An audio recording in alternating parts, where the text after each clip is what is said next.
walked in and I said, hey, you need to have your mask on. Oh, okay, it's in my pocket. So I'm really proud of our students and our parents and just the community to help support us when we're, trying to restart the biggest school in the county, getting back first and having a plan ready to go. So thank you for everyone being supportive. We've got very good publicity from WLFI yesterday. Yeah, I didn't get to watch it. They tried to track me down, and I was in every single building. It was very good. It really so they wanted to do some shots, and I said no students, but they just did the outside of the building, and they were very nice to talk to, and I thought they did a good job of it, and the questions they asked as well. So. Thank you very much. Yeah, thank you. At this time, has anyone had any patron concerns presented to them in written form? I have not. This might be a good time to mention once again that while the board is meeting virtually, if there's something that you would have typically come to the board meeting and stood in front of the board and talked about, we are not trying to deny you that. Please write it down. You can do a traditional letter, you can do an email. We're not much on telegraph or smoke signal, but anything else is fine. Please don't just call a board member and verbalize. That puts us in the position of interpreting what you said and repeating it. But anything that you want to email to Ms. Metzger or your appropriate board member, we can read into the minutes as a patron concern at this time. I know we've talked about that in the past, but as we continue to meet this way, I think it's important that folks realize they do still have a voice. It's just a little bit of a non-traditional way to get it to us. I did have one call and concern, but I called Missy, and Missy helped me designate it to where it needed to go. And I told the person I was the very last person to contact. There is a chain of command. Sure.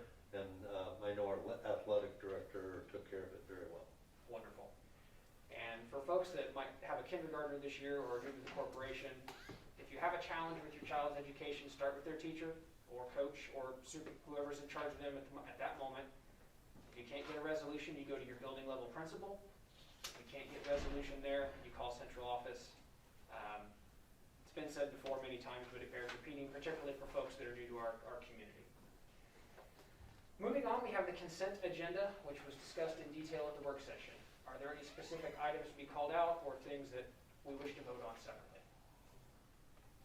I make a motion that we'll accept it as it is. Have a motion to approve as presented. Is there a second? Thank you, Jeff. And properly moved and seconded that we approve the consent agenda as presented. All those in favor, please signify by saying aye. Aye. Opposed, the same. Motion carries 7-0. We will move on to new business, and in the interest of timeliness, I'm going to ask that we allow Mr. John Sayers to bump up one item and let him present before we get to the corporation safety plan. Okay, thank you. I think each of you hopefully has a copy of the recommendations that I have forwarded to you. One of the things we looked at as we looked at the office staff and the operations, there seem to be no job descriptions for those employees that are in the office. There are some things in writing, and there's just kind of a guess as to what they write down what they do, but my suggestion is that you develop job descriptions for each of them, and that you also then look at developing an employee handbook that outlines benefits, hours, duties. Particularly for the payroll person, it would be nice to have that roadmap. So a handbook would be, I think, in order there. And those two kind of go together. Train an additional person or personnel in payroll. Probably as critical an item as there is making sure that people get paid on time. And you just currently have one person that can do payroll. And if heaven forbid something were to happen that she were unable, there are probably some backups that could be sources that are out there that could be brought in to help you. But if you had somebody trained on staff that could pick that up, I think that would be prudent on your behalf so that payroll is always done in a timely manner. The payroll person, I think, I know that payroll people in general feel that they can hardly ever take a vacation. They have to arrange their vacations around when payrolls are due, and if you have a person that is trained that can back them up, gives them a little flexibility as well. And then cross-training members of the central staff, they can help one another, assist one another. I'm not behind you here, sir. Okay. So that if somebody has an illness or can't be in, that people can pick up the slack and take over their job. So I think that would be helpful to improve the whole operation. And then I would recommend that you create a business manager / director of operations. And I've been passed a proposed job description. There are 2 pages, and I'm not going to go through that line by line. But I believe a business manager would allow, first of all, the superintendent time to focus on curriculum and personnel along with the business manager, but also could be beneficial to your maintenance, custodial staff, the business person that would oversee that as you do maintenance on your buildings or building projects. You have a point person that can oversee those projects in addition to your maintenance staff and coordinate those with your building level administrators. Also oversee the operation of the central office, especially in the finance area and the payroll, treasurer, that kind of thing, just oversee the operation of the office. So I think if you brought a person on board to do that, you could certainly allay a lot of fears and take off. You've got people doing work of business manager right now that really are probably overtaxed on getting their work done. And somebody needs to be in charge, somebody that's knowledgeable that could just step up and a go-to person and supervise the whole operation. So that's my summary in general. Any questions you might have? So John, you see that as one person doing both the business manager and director of operations? Or, yes. Or is that one, typically one person? That's one person, yes. Okay. Yes. That includes transportation. Transportation is kind of an outlier. It could fall under there, or it could fall under the directorship of the superintendent, depending on how your superintendent feels about overseeing transportation. They could as well, but it very easily could be included in the director of operations. So then the superintendent would do more of the curriculum. Absolutely, yes. And the vision and the strategic plan. Yes, yes. Not to beat a dead horse, but you didn't see descriptions of positions? There are some descriptions, and I think there were 2 or 3 positions that have a fairly extensive one. They haven't been updated recently. You had some, I think, developed in April of 19, but maybe weren't completely accurate. And so I think there are at least 2 that don't even have a job description. Just Glorious, kind of what I was told to do and kind of work through it. Job descriptions, Okay. or somebody was. Mr. Godlove, Gloria, it's been brought up in the past 18 months repeatedly, and Mr. Sayers' investigation revealed that It wasn't being done. we had some, but they were not being done maybe in the way that was customary for a school of our size or fashion. Well, this is good. Thank you, John, for finding that, pointing that out, and be something now we can focus on a little bit more and try to get that hammered out. So Okay. that, I would appreciate that. So as you were looking at the personnel, and did you see areas where someone could pick something else up? I think as you go through your job descriptions, you'll find that there can be some shifting of the load of positions in the office now. Okay, so it would be through the job description. And John, is this a typical approach for a corporation of our size and scope, if you will? To have a business person? Yes. Oh, absolutely, yes. That would not necessarily mean that we would have a superintendent and assistant superintendent then. Or we could make the assistant. This person can be, as a business manager / director of operations, that could be an assistant superintendent in charge of business and operations.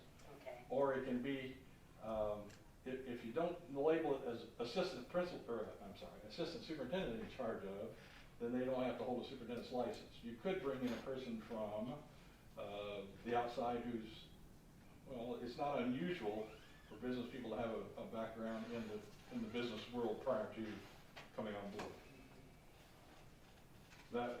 That's why I didn't say, you could very easily say, well, we're gonna make an assistant superintendent in charge of, but if you make an assistant superintendent in charge of business operations, there are some things they can do to assist the superintendent in terms of curriculum and that sort of thing that if you don't bring in a person with an educational background, they may not. But certainly there are an awful lot of people in business that could pick up the business manager's job and have the expertise to do that portion of it very well. Thank you. Other questions for Mr. Sayers? And John, I assume after we've had a chance, for the folks that have not had the document yet, if they peruse it in detail, they can reach you via email Sure. or phone call for a specific question. They've had some opportunity to Yes. review it in detail. If there are no further questions for Mr. Sayers, thank you very much, sir. We appreciate it, and we will be in touch. Okay. Thank you, John. Thank you, John. Thank you. You're welcome. At this point, we can revert back to our published schedule. The only item of old business I had would be the corporation safety plan, which it appears we're going to reboot in September. Yes. For some reason, you didn't want to handle it right now. I wouldn't know why. September would be great, thanks. So, 2020 or 2021? We can do 2020. All right. It'll be okay, yeah. The next item of new business I have is consideration of voice school financials software.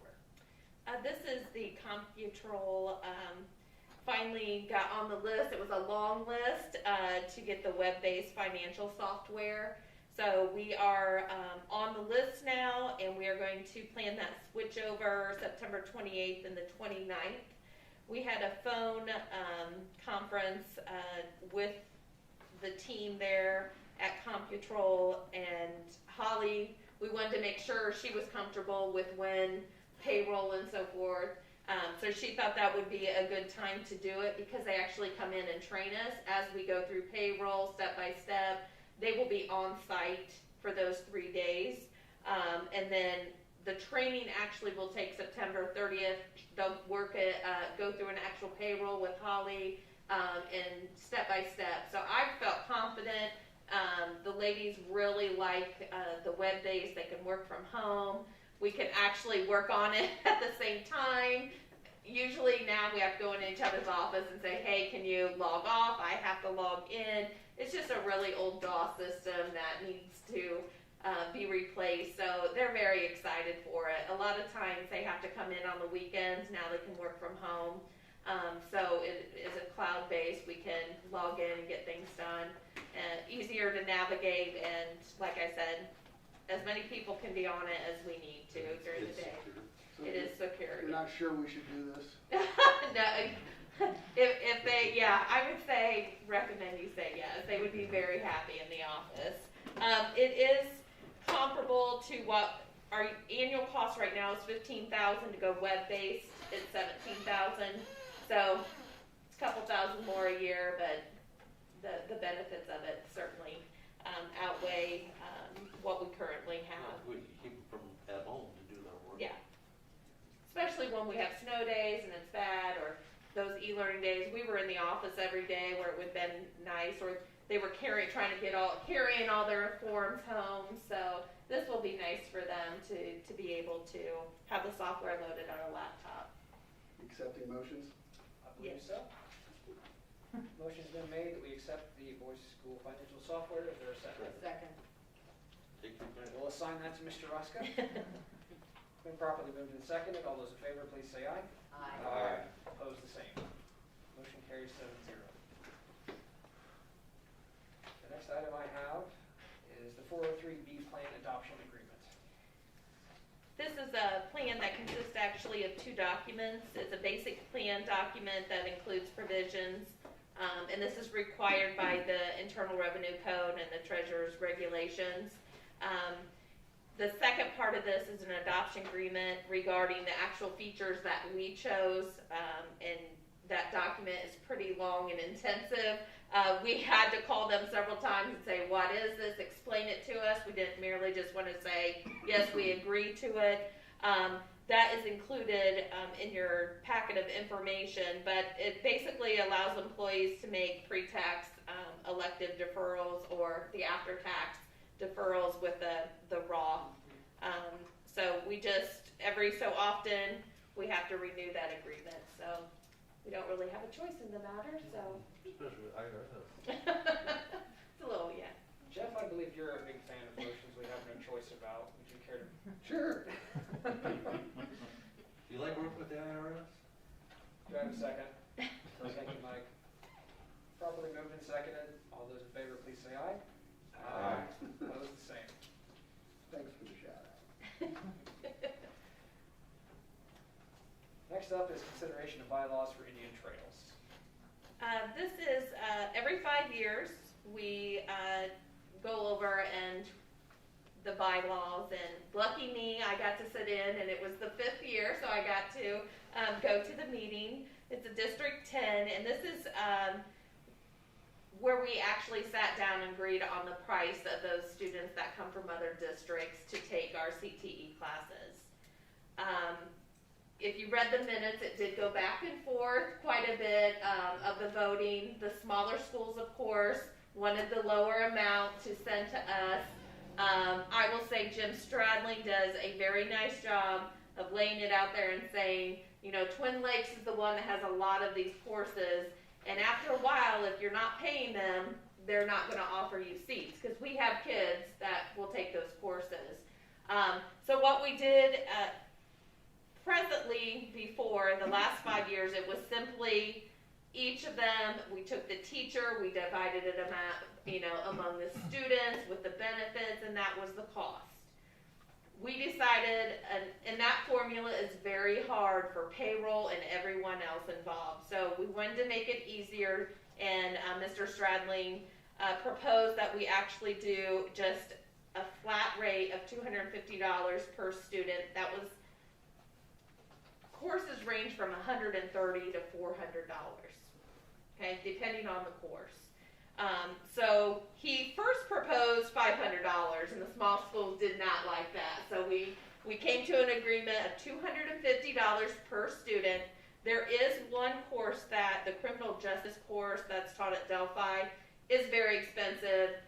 So we did say that was going to be $450. We have several students that actually go there and take that course. This does, on top of the $250, that is per credit hour. And they also will charge the overhead per student.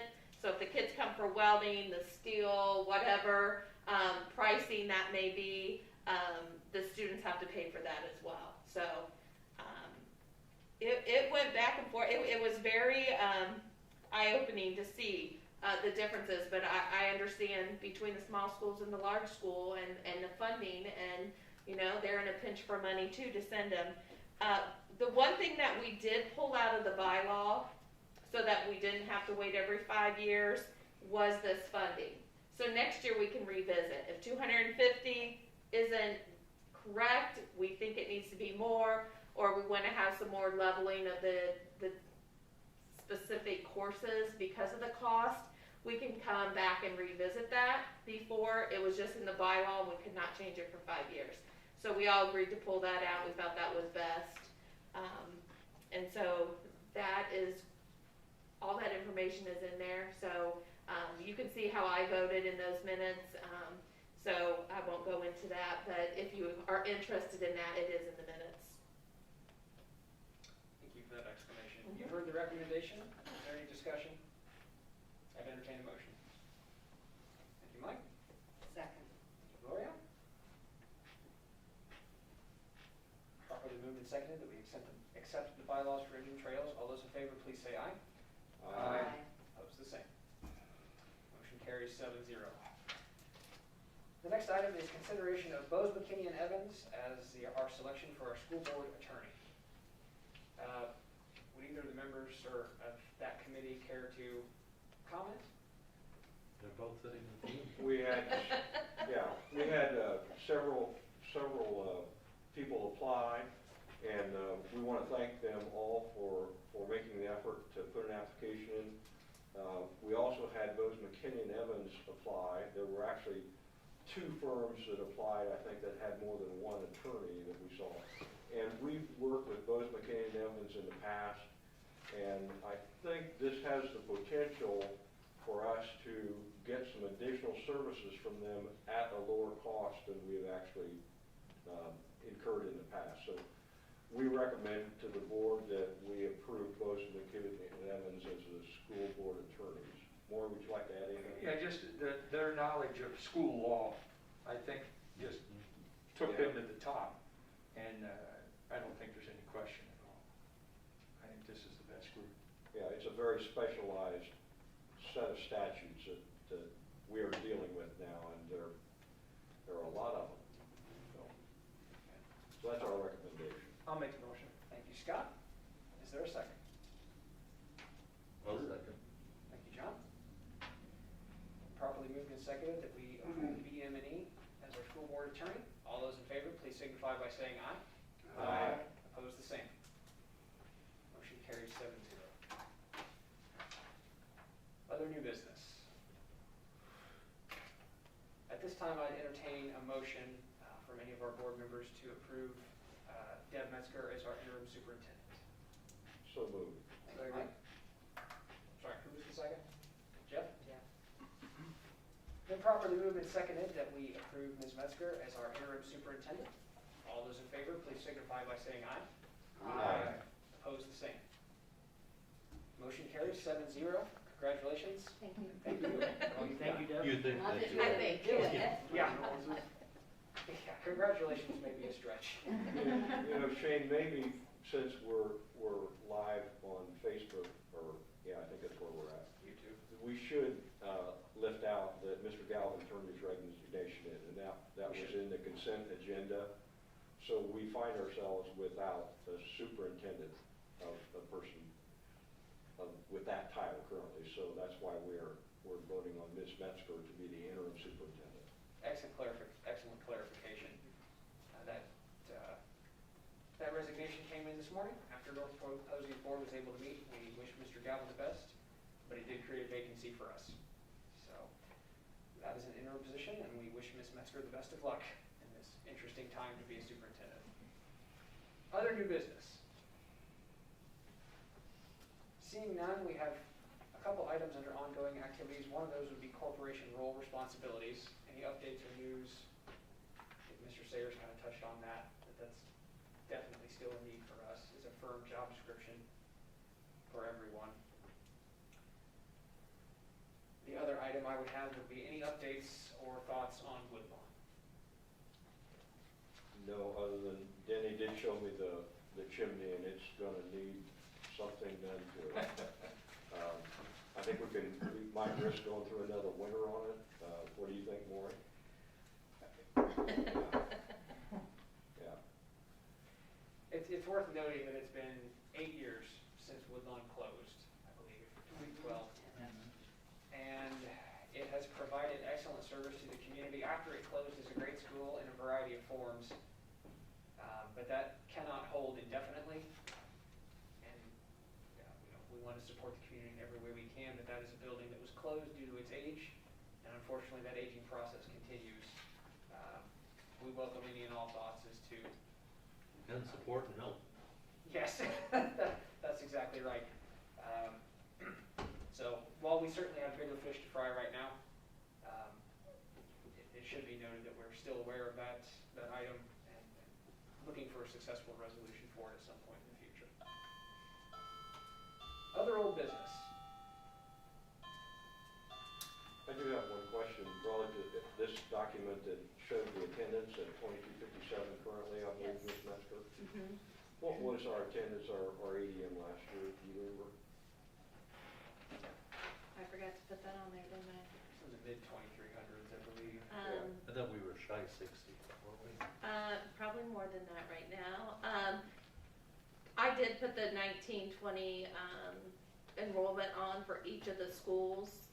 The school that we are down the most is East Lawn. So we have 165 students out there. Oh, I see that. Last year we had 184. I apologize, I didn't total it. That's all right. Medalon currently has 534 students. Last year we had 549. Oaklawn, 303, 312 last year. The total in the elementary right now is 1,002, and last year it was 1,045. That's where most of our numbers are coming from, so we're seeing less in the elementaries. Roosevelt, actually, they've got a lot of new students. I don't know, they're opening their doors and they're coming. There were 3 more after I updated that, so just letting you know, there were 3 more. So they're only about 6 shy of where they were last year. And then the high school, you're not too bad either, 716. Last year they were at 723. So where we're seeing the most is at the elementary level. I apologize, Oh, that's I okay. didn't see that, I didn't realize that's what that column was. Yeah, that cools to about 60 is what I'm. Yep. getting Um, And Deb, what would you say are the 2 main reasons that we're seeing the numbers come down? What would you be hearing? homeschool, we've got, 26 at Roosevelt homeschooling. We have, high school, East Lanka 13. yeah. And they're homeschooling versus taking our virtual. Yes. Correct. Mhm. Well, and I think if you add the homeschool numbers, kids who were with us or were planning to come to us in kindergarten and have made that choice. We're not far off of, yeah. I don't think it's so much a decline in population or Yeah. people fleeing the area, it's people making value judgments for their Yeah. children. And I've also put on there our new students that have come in, our withdrawals. So, it's very consistent with our normal in and out, but it's that, homeschool piece that is gonna, those are why our numbers are lower, so. And homeschool they can change their mind at any Yes, time. absolutely. They can come back at any time, so we're really hoping that we get those kids back, hopefully after the first 9 weeks, if not sooner. We've had some kids come back already. The problem with homeschooling right now is there's a wait list. If they were late in trying to get a homeschool K-12, or I don't know which specific, I don't want to speak wrong about the homeschooling, but I've heard from several parents that are on a 7-week, it's going to be 7 weeks out before they can even get materials if they're not doing online. So they're asking to either sign up for Edmentum or come back to school. So the homeschool and the online platforms are having a hard time finding teachers. So that's kind of a piece too. Now, on Edmentum, do we get full reimbursement from the state at the same level as student? Yes. But we have a tremendous. But we have the we have expense, a lot yes. of cost. Yes. That Yes. eats probably 60 to 70%. So of you've that. probably heard the state saying they're only going to cover 85%. That's if you're all online. Oh, okay. But we will get the 100% because we have that.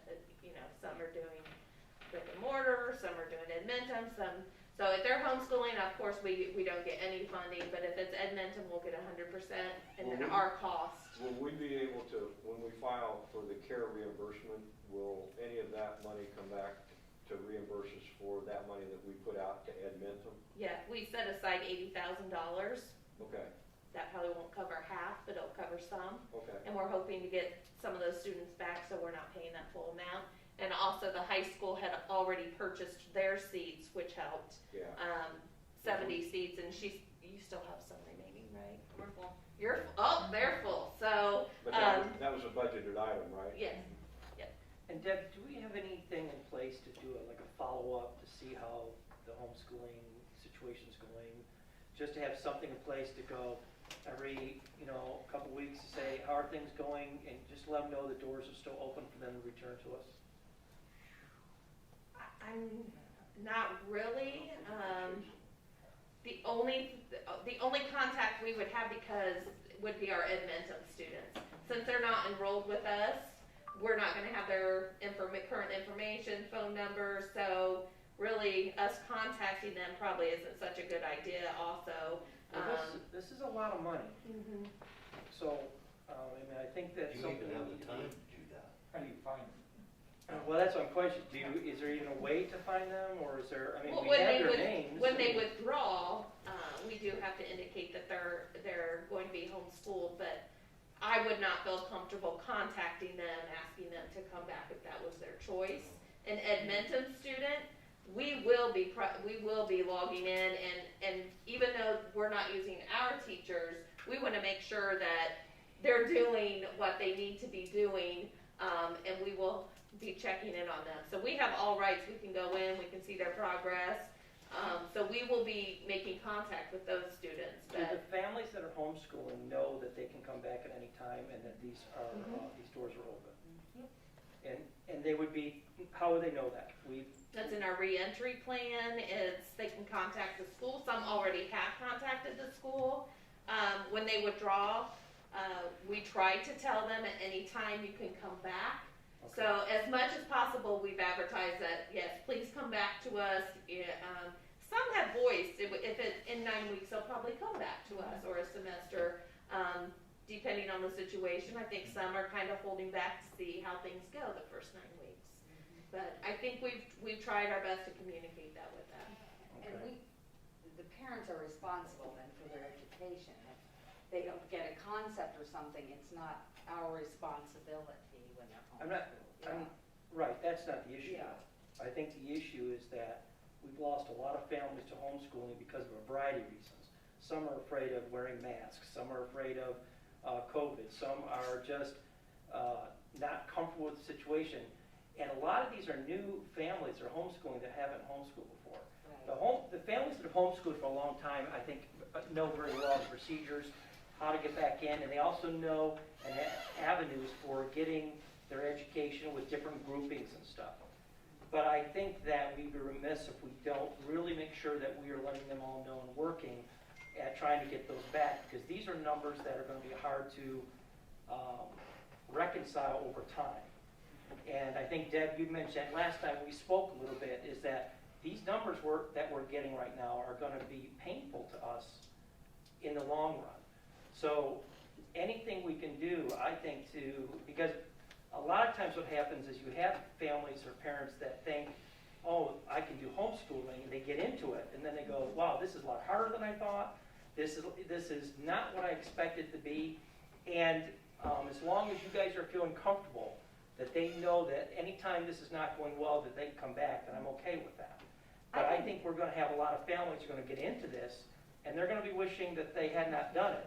And so I want them to be able to come back and go. They had to have known there was a risk when they took them out to put them in for homeschool. So I can tell you that I can speak for Roosevelt. So every person, all those numbers that you see that are for homeschooling, either I spoke to, Mrs. Brooks spoke to, Mrs. Bishop spoke to, or Mrs. Deno spoke to.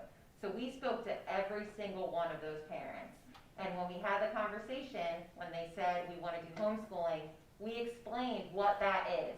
So it's your responsibility, now that you are withdrawing your child, you're not going to be able to call Dr. Nick when you have trouble. So we had that conversation, and then we said, remember, you could enroll at any time.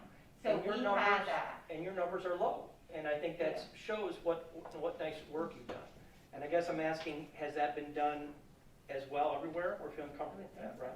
Yes, I think the elementary numbers are higher because it's easier to homeschool an elementary student, K-5, compared to a high school or middle school student.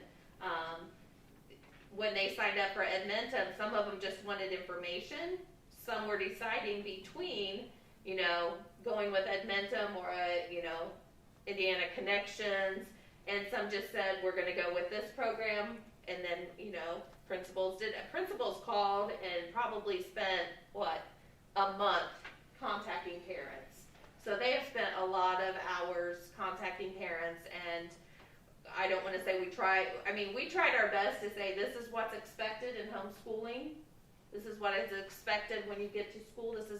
They had 3 choices, and I think we did an excellent job of rolling out those choices. I'm very confident our principals did an excellent job doing that. And I'll say probably a lot of school corporations never make contact with any of the parents. Okay, well, that's kind of what I wanted to hear, Yeah. because these numbers concern me. And this whole movement that we're seeing of people homeschooling so much is a concern to me, Right, regardless of what reason it has. right. One question, just kind of a sidebar on this. When a student who's been out, let's say they take a year out and they homeschool, when they come back, is there testing to know if they're up to proficiency? Yeah. They have the home, they usually, and you probably can speak, Jeff, more so than, no.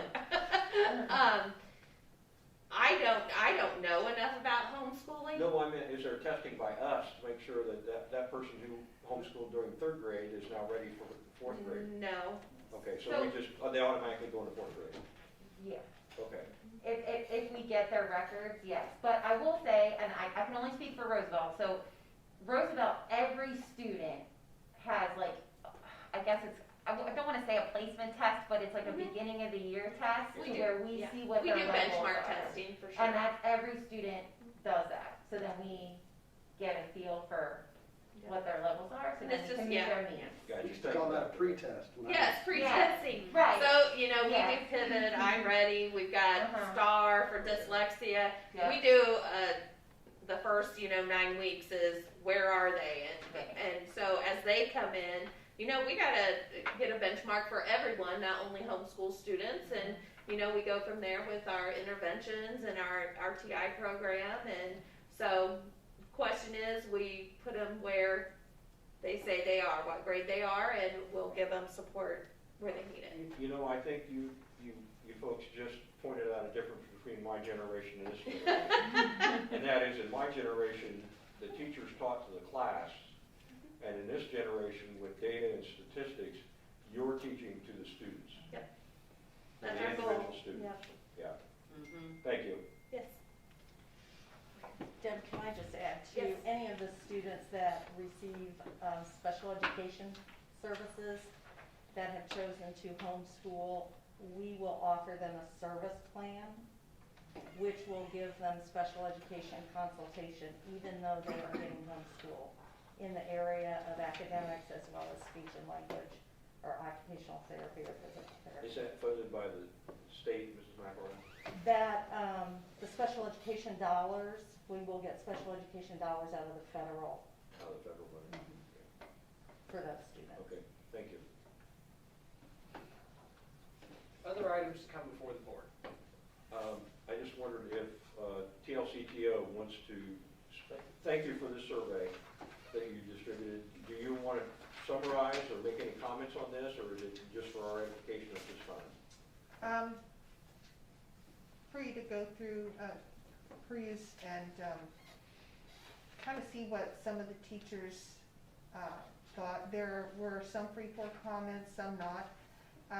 We did get 78 to 80 teachers out of about 85 complete the survey.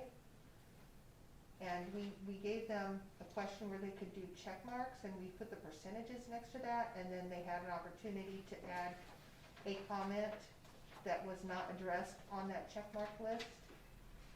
Unfortunately, we didn't have a color printer, so the yeses and the nos are a little bit, so I can send out an email to Deb to explain what the yeses and the nos are on the first three questions. Okay.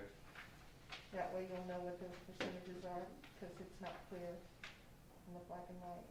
I think it's worth noting that on item 4 of this, if I read this right, and you can help me with this, but on item 4 of this, and I think it's worth noting particularly for the public, because our teachers and our administrators are in the same environment as the students are, and they are concerned. And they're concerned for everybody, and they're really going above and beyond in my thinking in terms of making this happen. And it shows right at 80% of our teachers that were surveyed either have they're either at risk, or they have somebody in their family, or somebody that they're living with in the same household that is at risk of this disease. If they get it, it's